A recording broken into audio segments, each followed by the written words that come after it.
E eterno Pai, Deus Criador dos céus, da terra, do mar e da fonte das águas. Nesse momento, Pai, aqui estamos juntamente com o povo dos teus filhos para meditar na tua palavra e testemunhar do grande poder que o Senhor tem sobre todos nós. Pedimos nesse momento que o Senhor derrame o teu Santo Espírito, nos batizando, para que tudo aqui seja dito, falado, segundo o teu querer e a tua vontade, e direcionado pelo Espírito Santo. Esteja com todos que estão aqui, abençoando suas famílias, e abençoando também esse projeto importante, de vida e missão em Cristo. Perdoa os nossos pecados, é o que nós pedimos, em nome de Jesus. Amém. Eu venho de uma família, adventista de terceira geração. Meus avós, eles receberam, como a maioria das pessoas, que têm avós e bisavós adventistas, receberam a mensagem através de um compositor evangelista em uma fazenda. Meu avô era médico e já era da igreja presbiteriana, quando ele recebe um compositor, adventista, e a partir daí ele começa a estudar. Nisso minha mãe já era também casada e presbiteriana, só tinha um filho, a minha irmã mais velha. E aí, nesse mesmo momento, em cidades diferentes, a minha mãe, ela ao estudar sozinha também a Bíblia, ela se torna adventista. E quando recebe a visita do meu avô dizendo que tinha uma novidade para ela, bíblica, era sobre o sábado, e ela já estava guardando o sábado. Aconteceu simultaneamente. De um lado, lá na fazenda, ele recebe a visita de um compositor, e ela, nos seus estudos individuais, ela reconhece o sábado como dia de guarda e já estava frequentando a igreja adventista. E assim, então, começa o adventismo na minha família. E quando eu nasço, minha mãe já estava há muito tempo, sou o penúltimo filho, e fui criado na igreja adventista. Assim, desde criança, participando de todas as atividades. Me lembro do rol do berço, me lembro dos primários, lembro exatamente da época do meu batismo, como eu sempre fui uma liderança na igreja, desde professor da escola sabatina, depois de jovens. Mas aí a vida vai, ela vai seguindo o seu fluxo, e quando criança é tudo normal, não é? Mas chega na adolescência, começa a acontecer algumas coisas diferentes comigo. Coisas diferentes que são as que, em algum momento, elas vão também ser indicativos de um afastamento da igreja. Uma delas é a questão da sexualidade. Na adolescência, já começo a perceber que as minhas pulsões sexuais, as minhas orientações, o meu olhar estava não voltado para as meninas, eu sentia desejo pelos meninos. E como que poderia acontecer uma coisa assim, Eu adventista, formado, criado dentro da igreja, e essas coisas aparecerem do nada, A época, para mim, era do nada. E, de qualquer forma, essas questões, elas não eram vivenciadas. Elas só apareceram como desejos, e eu continuei um jovem, normal dentro da igreja, só que com isso também vem junto algumas características, que são muito típicas, de meninos mais sensíveis, e eu fui notando que eu nunca certamente sofria na igreja, algumas retaliações de participação, enfim, coisas que você vai perceber mais tarde. De qualquer maneira, eu continuei na igreja, eu fui para a universidade, é na universidade que as coisas começaram a modificar também na minha cabeça. Comecei a trabalhar. Inicialmente no trabalho, ainda adventista, ainda na igreja. Aliás, eu sempre fui adventista, temporada dentro, temporada fora. Aí eu saí da igreja, comecei a trabalhar e guardando todos os mandamentos certinho, sem nenhuma prática sexual. E nessa época, eu não aceitei, já comecei dando aula, fui professor de ensino médio, assim que eu terminei o ensino médio. Comecei a dar aula e guardava o sábado normal, não dava aula de sexta-feira, mas com a questão do trabalho, a gente acaba envolvendo. Eu acabei me envolvendo, depois de 1 ou 2 anos dando aula, comecei a aceitar, a participar de reuniões aos sábados, comecei a aceitar uma ou outra aula numa sexta-feira e participar de festas. Isso foi o fim, né? Na verdade, eu estava me desligando. E nessa história, eu fiquei desligado da igreja praticamente 30 anos da minha vida. E nesses 30 anos, muitas coisas aconteceram, né? Nunca frequentei outra igreja, né? Embora eu não fosse, né, membro, continuava temendo a Deus, mas em práticas de pecado. Nessa época eu envolvi, tive relacionamentos homoafetivos, tive relacionamentos heterossexual, tive um filho de um relacionamento, um filho mais velho, hoje ele está com 27 anos, e depois disso tive outros relacionamentos homoafetivos, depois me casei, né, novamente, né, com mulher, e fiquei casado e estou casado até hoje. Mas nesse inteirinho, ainda fora da igreja, a gente se separou e eu novamente tive um relacionamento com outro rapaz. Até que, de fato, né, na minha história, houve uma conversão genuína. Né? Por quê? Até então, eu culpava Deus em relação à questão da sexualidade. Eu sempre achava assim, como pode Deus ter me feito assim? Não é? Essa compreensão de que não foi Deus quem fez assim, porque o que a psicologia faz? Né? O que os processos psicoterápicos fazem? Eles fazem para que você faça, que você vivencie a sua sexualidade de acordo com a sua condição. Você tem evidência, eu então, claro, tenho, é seu, não é? Mas eu nunca entendi dessa forma como cristão. Sempre havia culpa. Mas como que pode ter culpa, desejos para Deus quem fez? Até chegar à compreensão, né? Isso só através do Espírito Santo, porque do ponto de vista racional não dá para entender, né? Esse Deus que eu amava tanto deixar produzir e surgir um desejo que não passou pela escolha. Porque essa é a questão. Todo mundo heterossexual entende que a sexualidade, a homossexualidade, ela é uma escolha consciente do sujeito. Mas isso não passa pela consciência. Compreendeu que em algum momento houve uma inversão da sexualidade e que Deus não tem nada a ver com isso e que essa questão da inversão da sexualidade, de acordo com as identificações primárias, é uma deformação causada pelo pecado, é uma transição que somente o Espírito Santo permite você chegar à compreensão. Porque você, senão, de outra forma, se naturaliza. Ora, se eu não tinha consciência, então é natural. Agora, entender que essa inversão ocorreu sem a minha consciência, mas fruto de uma deformação produzida pelo pecado, que nem era meu, né, inicialmente, vamos pensar assim, nós herdamos a natureza pecaminosa, e por conta disso, as deformações, elas vão ocorrendo no âmbito da socialização, da cultura, e da forma como você vai identificando esse mundo que te acolhe. Né? Então, chegar a essa compreensão, né, ela foi fundamental. Portanto, logo após essa minha última separação, né, e já a minha esposa ficou aguardando, né? Ela ficou aguardando, ela não teve um outro relacionamento, e ela, em oração, e minha mãe também, nós retornamos, né, ao casamento. E logo em seguida também, né, uma compreensão, uma chamada espiritual muito maior, né, e aí eu acho que verdadeiramente aí houve uma conversão. Né? Eu digo que essa segunda fase do meu casamento talvez seja a fase mais importante da minha vida.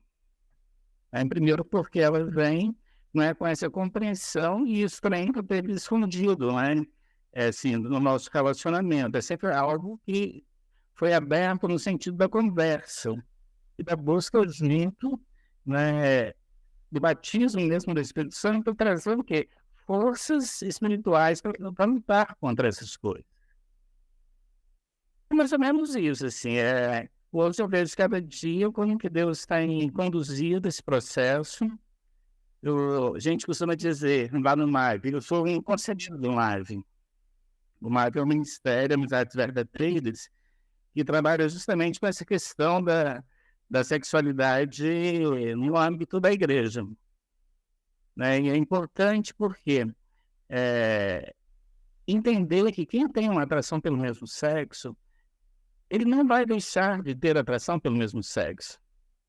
Só que o que nós temos é o quê? É o poder do Espírito Santo que atua impedindo, né, com que essas práticas elas ocorram, né? E nem que o pensamento ele fique focado na questão da sexualidade homoafetiva e a heterossexualidade passa a ser uma escolha que é capacitável e potencializada pelo poder transformador de Deus, né? Essa é a concepção, né? Porque a negação de uma tendência é a negação, né, da própria natureza que, né, carnal, que pode inclinar para qualquer lado, assim como o heterossexual pode ter desejos múltiplos de outras pessoas.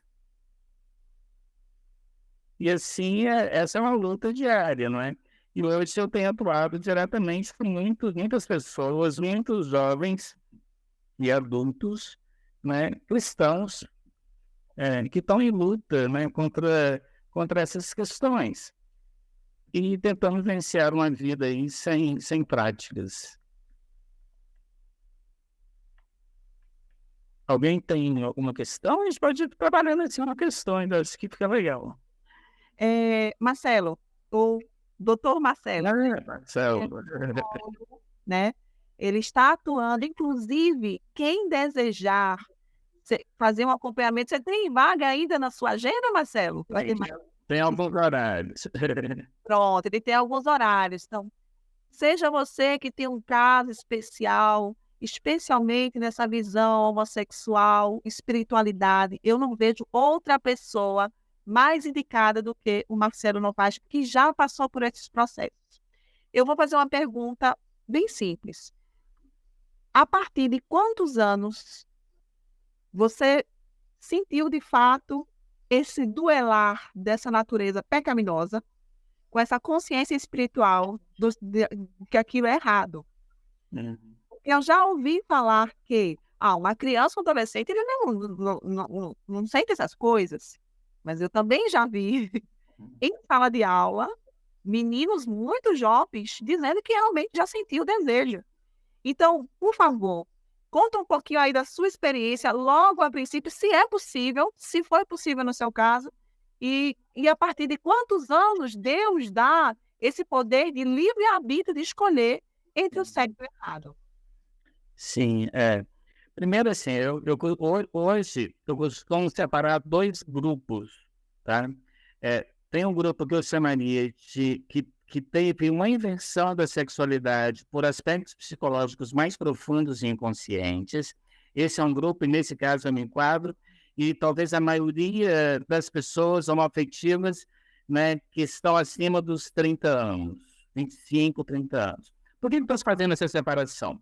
Porque até então, esses processos ocorriam no âmbito intrafamiliar, e a normatividade cultural era a heterossexualidade, não é? Da última década, com a questão das ideologias de gênero, houve uma massiva produção de aceitação e normalização das diversidades sexuais. Aí tem os LGBTQI+, plus, trans, todas as coisas, não é?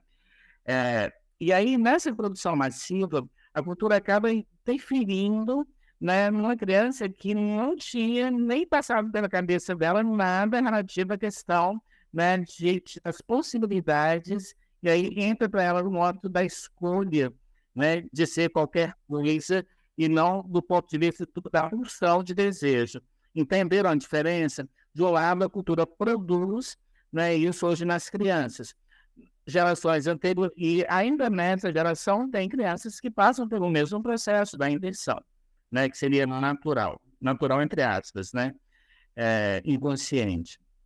No meu caso, por exemplo, eu me lembro que muito pequeno, né, muito pequeno mesmo ainda, eu me lembro de colocar, por exemplo, saias da minha irmã na minha cabeça para fingir ter cabelo grande. Não sabia por que fazia isso. Lógico que minha mãe sempre que via intentava isso, né? E também tinha muitas coisas assim. Minha mãe perdeu um filho que foi anterior a mim, né? De acidente de carro brincando de bola. Então, nós, meninos, ficamos muito depois disso. Eu nasci no ano de 68 e esse filho morreu em 67, atropelado. Então, assim, eu fui criado dentro de casa, brincando com as minhas irmãs. Eu não podia mais ir para a rua, né? Então, o campo feminino ali, em função do dor e uma ferida dela, acaba produzindo em mim uma feminização, né? Identificatória com o campo feminino. Tudo que era masculino poderia levar à morte. Percebem isso? Não é? Só que isso passa pelos processos inconscientes. Então, eu queria ser como a minha irmã, eu queria ser, sabe? Coisas assim começaram a ser enxergadas, mas isso não tinha nada a ver ainda com sexualidade. Só com o modelo feminino e masculino. Isso passa, óbvio, que depois, mas o meu modelo de ser homem é um modelo de ser homem mais sensível. A sensibilidade dela acabou sendo produzida e engendrada em mim. Que mais tarde, olha, se meninas desejam meninos, aí tudo processo inconsciente, né? Que vai ocorrendo nos processos de identificação. Na adolescência, eu não entendia muito, por exemplo, porque às vezes saíam com se era preferido nas brincadeiras de bola, né? Ou seja, os meninos faziam os grupinhos de futebol, estavam sempre por fora disso. Mas por quê? Possivelmente eu já apresentava comportamentos muito femininos e os meninos não queriam brincar comigo. Certamente, né? Assim, era, sabe aquela coisa meio invisível que você não sabe? Isso foi ao longo da vida, né? Então, na adolescência, por exemplo, eu não entendia muito por que os meninos olhavam para trás quando passavam o menino pequenininho. Eu não conseguia entender esse movimento deles. Eu não tinha o desejo de olhar para elas, né? Isso assim, só que isso ainda não traduzia uma sexualidade. E aí, quando essas pulsões começam a surgir enquanto pulsões, aí você identifica, poxa, por que eu gosto de menino e não de menina? Sabendo que já era proibido do ponto de vista bíblico, né, que Deus não fez assim, Deus fez homem e mulher. Os efeminados não entram no céu, no sexual. A gente ouve crescendo, ouvindo isso, cresce ouvindo isso na igreja, como algo completamente abominável ao Senhor. Mas como que pode ser eu que amo tanto esse Deus ser abominável, se eu não escolhi isso? Percebem o conflito e a luta que vivem as crianças e os jovens? Né? E essa foi exatamente a minha luta nesse processo. Né? Até o momento em que eu falo assim, olha, Deus tem que me aceitar do jeito que eu sou. Aí eu me autorizo a ter, né, a prática homoafetiva, mas sempre gerava culpa. Tanto que eu fiquei sempre a vida inteira, né, entre essas questões, né, tendo que arranjar uma namorada, porque também eu tinha que fazer a coisa certa. E assim foi. É interessante, Marcelo. Eu tive uma cliente próxima e ela também se viu nessa mesma situação homoafetiva, e ela disse que quando ela teve a primeira relação homoafetiva, né, foi uma mulher, ela entrou no chuveiro, tomava banho, ela se esfregava tanto no banho a ponto de sair o corpo todo avermelhado, sabe? Como se ela quisesse se desprender, né, daquela ação. Interessante. Graças a Deus já liberta, né? Graças a Deus. Mas foi algo que me chamou muita atenção. Então, por mais que queira dizer, não, eu estou admitindo, mas na verdade, inconscientemente, existe realmente uma luta ali, Sim, né, sim. espiritual. Irmão Alvide, o senhor quer fazer uma pergunta? Agora vamos abrir as perguntas, né? Seja breve e objetivo. Ok, muito obrigado. E foi um prazer também ter um privilégio poder te consultar assim o chefe Marcelo.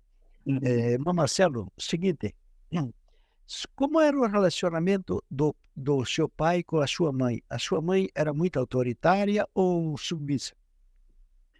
É interessante, assim, essas conexões. Irmão, quem falou agora, o Vinde? É interessante essas relações, né? Geralmente a gente costuma, né, porque está no senso comum, está no âmbito, né, das compreensões, não existe nenhuma fórmula que produza esse tipo de situação ou de inversão da sexualidade. A minha mãe, como uma mulher cristã, ela sempre foi uma mulher que deixou meu pai ser, né, o cabeça, o chefe da casa, né? Mas certamente ela, como ela não trabalhava fora, ela que cuidava da disciplina, né? Meu pai, ele trabalhava fora, chegava, a gente ficava esperando, né? Uma relação muito afetuosa com meu pai. Meu pai sempre foi muito mais o brincalhão que levava a gente para sair, e a gente ansiava a chegada dele nos finais da tarde, adorávamos que chegasse o final de semana para ele estar com a gente. Então, foi um pai presente. E minha mãe, né, obviamente, é a mãe que disciplinava, né, mas ela também muito afetiva, né? Então, assim, e não teve em nenhum momento também da minha história situações de abuso sexual, que a gente também costuma associar a questão, né, da inversão da sexualidade por conta de um abuso sexual de um adulto, né? Não teve nenhuma ocorrência, né, dessas coisas na minha infância, nada. Né? Então, o fato que eu, como psicólogo, consigo, de alguma forma, identificar o momento de inversão foi justamente, né, essa questão da feminização por medo da perda, né? Porque minha mãe havia acabado de perder, né, o filho por acidente de carro. Então, assim, eu adorava jogar futebol, adorava bola. A gente gostava, né, de bola na infância. Toda criança gosta de bola. E ela com um medo muito grande. Então, ela ficava muito mais confortável quando nós estávamos dentro de casa, né, brincando ali com as nossas outras irmãs. Doutor Marcelo, eu mais me referia ao relacionamento do pai com a mãe. Sim, era um relacionamento, não era um relacionamento de dominação da minha mãe com meu pai, era uma relação, eu diria hoje, uma relação funcional, normal, né? Havia ali, o que havia era um jogo desigual, né? Meu pai era católico e minha mãe sempre foi adventista. Meu pai só foi se converter mais no final da vida dele. Ok. Muito obrigado. Ok.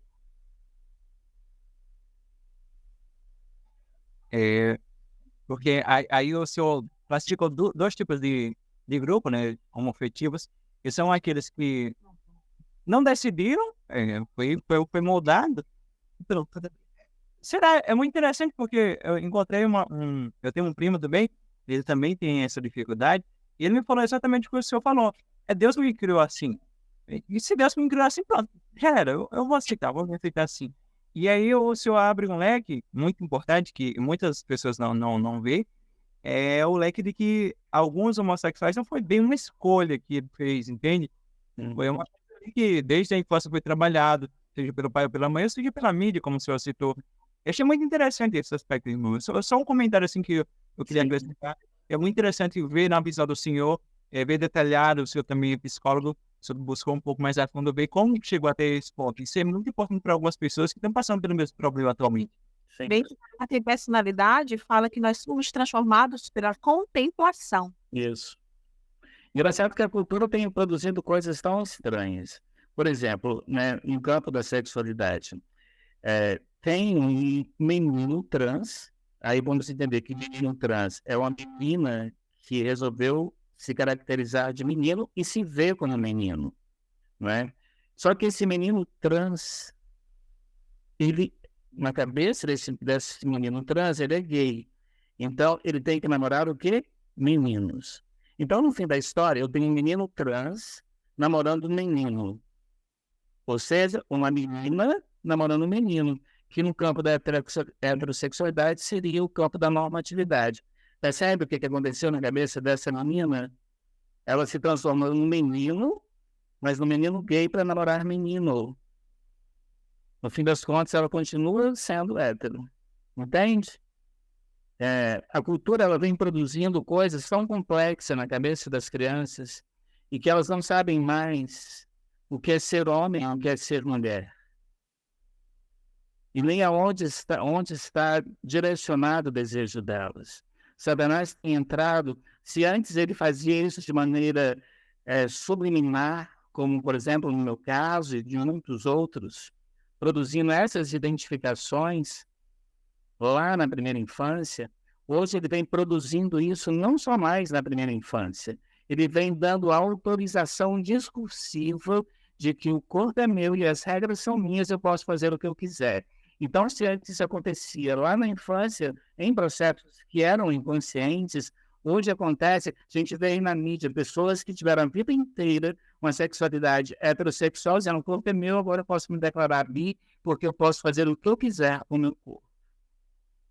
Não é? Satanás tem interferido diretamente nesse campo para produzir essas inferências, porque se a gente volta, Deus criou o homem e a mulher. A heterossexualidade é a condição normal da sexualidade humana, não é? Criada por Deus e autorizada por Deus.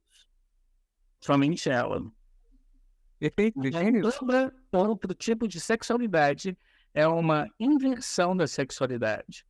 Seja ela, né, em qualquer outro tipo de perversão, tá? Não estou falando somente da orientação sexual. Estou falando de perversões sexuais as mais bizarras. Porque sexo entre homem e mulher foi feito para adoração. E não como jogos sexuais de exaustão sexual. Heterossexual, por exemplo. Onde as pessoas acham que tem que ter uma noite de prazer sexual com o cônjuge inteira, até pegar a exaustão. Isso é perversão da sexualidade, tão gravemente proibida quanto a homossexualidade. Foi muito bom você ter tocado nesse assunto. Realmente, Muito bom. Até porque muitos pais, né, acham que quanto mais o filho tem relações com mulheres, mais homem ele é. Na verdade, mais próximo à homossexualidade ele está. Sim. E também dentro do casamento, como ele mencionou, né? Mesmo dentro do casamento, não quer dizer que a pessoa está livre de outros tipos de perversões sexuais, né? Tanto condenáveis quanto o homossexualismo. Mas, irmão Marcelo, eu tenho duas perguntas para o senhor. A primeira pergunta é da irmã Hilde. Ela pergunta, se fala muito acerca de alguns alimentos, né, que supostamente predispõem também para esse tipo de tendência. Ela queria fazer essa pergunta para o senhor, se o senhor acredita também dessa maneira, se o senhor tem alguma informação sobre isso. E eu tenho uma outra pergunta também, que acho que é a pergunta assim, central, depois da irmã Hilde, que é, Marcelo, e uma pessoa que já está nesse mundo, que hoje você diria para ela? Porque como você passou no passado, muitas pessoas que estão assistindo, vão assistir depois, têm esse mesmo sentimento de culpa, mas não entende bem o que está acontecendo com ela, não entende bem, sabe que a Bíblia declara como condenável, mas e numa situação a pessoa já estando, o que o senhor diria para ela? São essas duas perguntas. Então, a primeira coisa é que eu, como psicólogo, né, e hoje o Conselho nem Federal Brasileiro de Psicologia, o Conselho Mundial de Psicologia e a Organização Mundial de Saúde não entende a orientação sexual como doença, tá? Portanto, nós, como psicólogos, nós somos interditados de trabalhar com qualquer tipo de reversão de orientação da sexualidade. Seja ela intencional ou não. Mas aqui eu estou falando com vocês como cristão, tá bom? E é nesse posicionamento que, eu como psicólogo, quando me procuro como um psicólogo cristão, né, a primeira coisa é entender qual que é o seu posicionamento diante da sua sexualidade, né? O que você quer fazer. Né? Minha questão ética diante de qualquer paciente que me procura com essa questão. Não é porque o pai ou a mãe está forçando ele até o consultório para fazer uma mudança. Isso não pode ocorrer no consultório. Né? Então, há o desejo intenso daquela pessoa de ver uma normatividade, né, sexual bíblica. Né? E ela quer fazer isso espontaneamente e conscientemente, porque ela se sente culpada e ela quer estar em consonância, né, com os padrões de Deus, com a vontade de Deus. Porque não adianta forçar, porque nós compreendemos que esses desejos, essas pulsões, uma vez marcada, uma vez feita essa ferida emocional e produzida essa inversão, essa coisa que ela vem enquanto pulsão, Né? Pulsão é aquele desejo que nasce quase como um pensamento automático, ele não está sob controle da sua consciência, ele pode vir, isso poderá existir para sempre, até o momento, né, da nossa glorificação e transformação total da nossa mente. Por enquanto, nós vivemos um processo de santificação. Qual é o processo de santificação? À medida em que eu entro em contato com as minhas pulsões, os meus desejos e quero fazer a vontade de Deus, eu preciso da capacitação do Espírito para que agora as minhas escolhas, que são conscientes, elas sejam pautadas com a vontade de Deus e me produzam felicidade. Esse é o caminho, não é? Então, aquilo que produzia felicidade com aquela pulsão e que, para mim, eu não quero mais exercer, então vou enfraquecer esses pensamentos da minha mente. De que maneira eu enfraqueço? Não acessando para solteiros ou até casados heterossexuais que vivem buscando sites de pornografia gay, né? Que vivem uma dupla vida. De um lado, tem uma vida heterossexual, mas às escondidas ele vive os seus processos de homossexualidade através de pornografia, através de masturbação, através de vida dupla, percebem?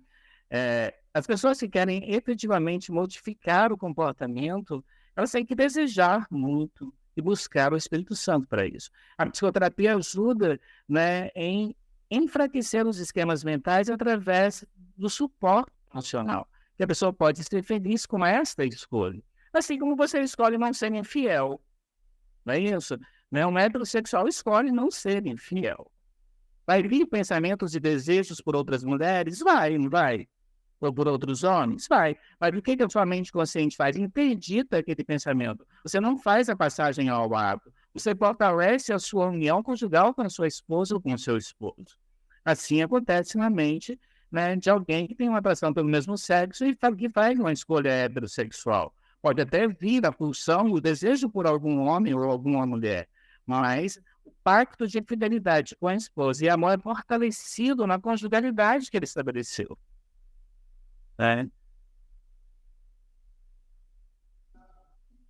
Marcelo, eu tenho uma pergunta. A pornografia e a masturbação, elas podem ser alguma forma de entrada para a homossexualidade ou não? Do que tanto a pornografia quanto a masturbação, ela é porta de entrada para todas as perversões, não somente a homossexualidade, né? Para o sadomasoquismo, para o voyeurismo, para o exibicionismo, né? Para todas as perversões sexuais. Um casal, por exemplo, heterossexual cristão, jamais pode ter a pornografia como elemento de produção de excitação para o encontro sexual, não é? Porque entendendo que o ato sexual cristão, ele é para contemplação e adoração a Deus também, como menino de Deus, para fortalecer a conjugalidade e o tornar-se um, isso é divino. Né? Então, se qualquer outra coisa que é colocada neste meio é perversão e abominável ao Senhor. E qualquer prática, nesse sentido, ela só é restaurada através do poder do Espírito Santo, porque requer abrir mão de fantasias sexuais que são produzidas ao longo da vida. Né?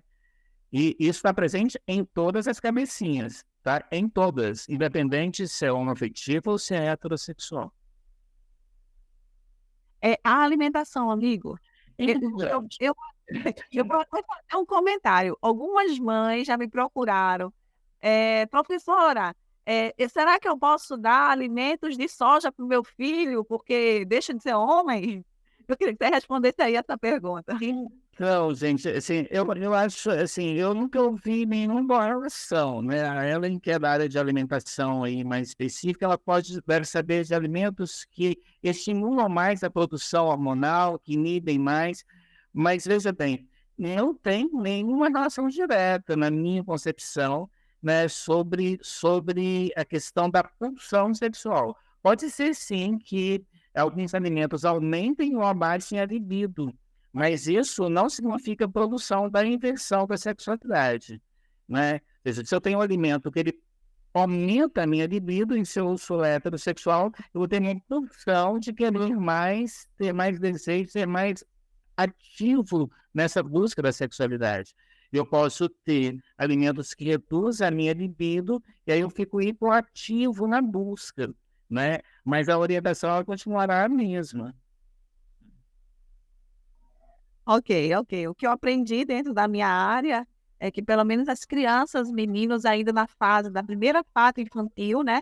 Evitem realmente os alimentos ricos em soja, porque aumenta o nível de estrógeno. É um hormônio que atenua mais ao hormônio feminino do que o masculino. Sabe que todos nós nascemos com dois e desenvolvemos um a mais que classifica a nossa sexualidade.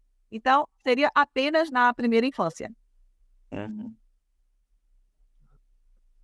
Mais alguma pergunta? Nós temos 10 minutos ainda. Eu sei que algumas pessoas colocaram a mão aqui.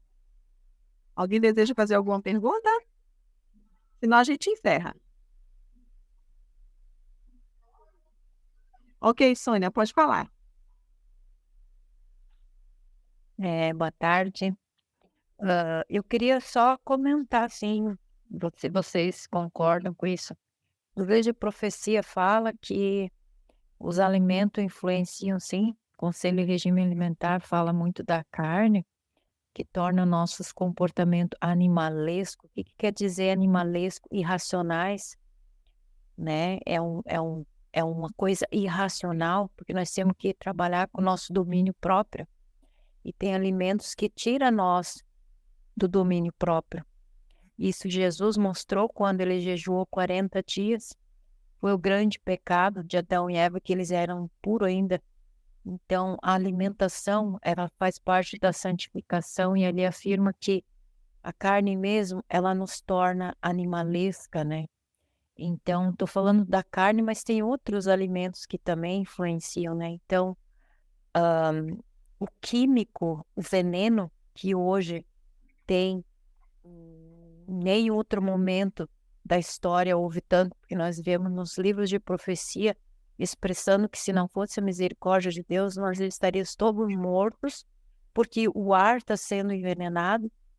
Então nós estamos vivendo ao extremo do cuidado de Deus, porque Satanás, ele desceu nesse tempo com grande ira. Então sim, nós estamos envolvidos numa atmosfera grande, diabólica. Outra coisa que Satanás, ele possui as crianças antes dela caminhar. Eles já estão tendo acesso à mente deles por causa hoje da tecnologia. Eles estão doutrinando os bebezinhos antes de caminhar. A mente deles já está sendo preparada para ser um menino que vai gostar de menino e uma menina que vai gostar de menina. Então Satanás hoje ele está atuando de uma forma tremenda. E os pais e as mães têm que vigiar nesse tempo. Não sei se vocês concordam ou não, o Marcelo também, né? Eu vejo um pouco dessa forma. Então, Sônia, eu concordo, né? É difícil de discordar desse tipo de profecia. Concordo em gênero, número e grau. Não é? A questão aí é que Satanás ele vai utilizar todas as armas que ele tem disponíveis, né, para fazer com que as crianças estejam sob seu domínio. E a questão da sexualidade, ela é um ponto de entrada dele muito potente, né? E aí nós sabemos disso.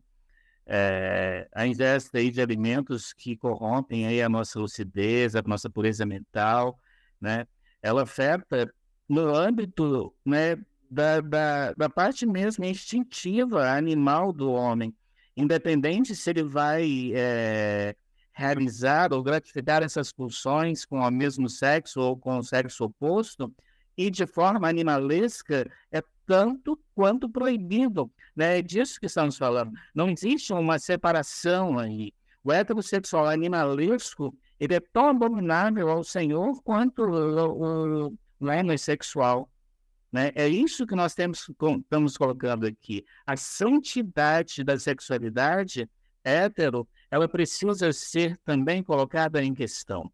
Assim, né, porque os homoafetivos, eles fazem uma escolha heterossexual, e os heterossexuais precisam fazer uma escolha de santidade nos seus relacionamentos. Esta, né, é a busca de que cada um de nós temos, de qual é o processo de santificação, buscando todos os princípios, né, alimentares, os princípios, né, da boa conduta, os princípios dos relacionamentos sadios. Tudo isso faz parte de uma vida mental, de uma saúde mental equilibrada e espiritualmente correta e em comunhão com Deus. Isso me fez lembrar, viu, Marcelo, que Desejar Todas as Nações, comentando sobre o endemoniado gadareno, fala que a intemperança, Ellen White fala que a intemperança e também, né, retirou o lado viril daquele rapaz. Sim. Aí, quando eu li isso, desse o lado viril do homem, né, a masculinidade, então você vê que realmente há uma influência, sim, da intemperança, mas ela não é a arma única, como você disse. Até lá no todas as armas, a gente está no histórico dele antes, né? As experiências, o ambiente que foi contido, ele sai tirando para todos os lados. Múltiplas formas. E a cultura dominante, né, ela acaba sendo, ele interfere na cultura, produzindo uma aceitação em massa, né, e isso entra dentro dos lares. Outro dia, um pastor renomado, que vocês conhecem, né, fez uma live praticamente autorizando todos os tipos de sexo dentro de um casamento heterossexual, né, e isso eu achei uma verdadeira abominação, né, desde o sexo anal no casamento heterossexual entre cristãos, se há permissão da esposa, né, é permitido, né, e isso é claramente abominável ao Senhor numa relação heterossexual, né, e percebem como que Satanás entra?